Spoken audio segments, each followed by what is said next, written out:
Hello dear students, here Professor Ashfaq Patan, Department of Mathematics, Angadi Institute of Technology and Management. So in last class we discussed the examples of type number 1, that is verification of the given function by convolution theorem.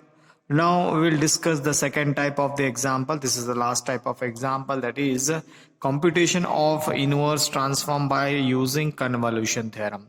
So maximum you can see this type of examples in examination. So how to do these examples, the working procedure I have written here step by step. There are the 4 steps you have to follow.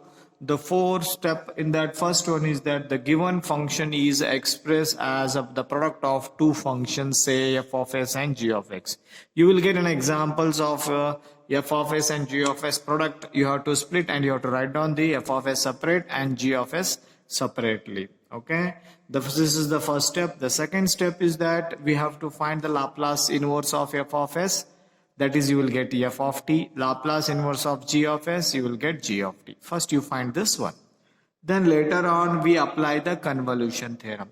The convolution theorem states like this, right? Laplace inverse of f of s into g of s is equal to this one. Okay, you have to find this one. You will get you have to find this one. Then later on we evaluate the convolution integral to obtain the required inverse. That means you have to evaluate the RHS. Only RHS you have to evaluate.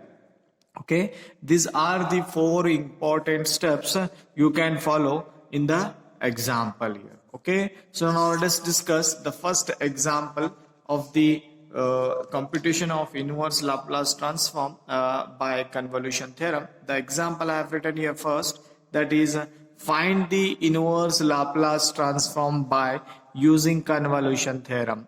Okay, the example is given 1 divided by s into s square plus a square. Okay, so how to start this example, how to follow the 4 steps, I will tell you one by one. You take the given term, okay, and in this there is f of s and g of s. Identify f of s and g of s. You can take 1 divided by s, that is f of s, 1 divided by s square plus a square, that is g of s. You can write separately. That is the product you will get here. Okay, after getting this, you find the Laplace inverse of f of s. Apply Laplace, apply inverse. Okay, Laplace inverse. I will apply Laplace inverse here. Laplace inverse of 1 by s, that is 1 by s is 1. Then you call it as f of t. Then again you find the Laplace inverse of g of s.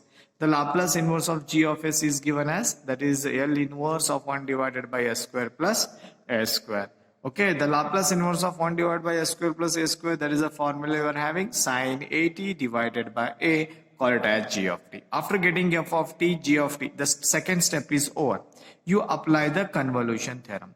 The convolution theorem states that like this: Laplace inverse of f of s into g of s is equal to integration u from 0 to t f of u g of t minus u with respect to du.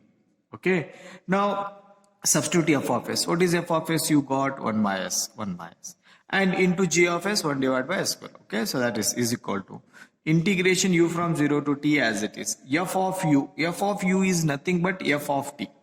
So f of t, what is you will get here? 1. So f of u is also 1. So therefore I used to write here f of u as 1.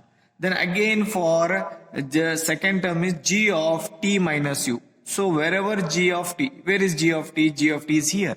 So replace t as t minus u. So therefore replace t as t minus u. So therefore f of t is nothing but sin a.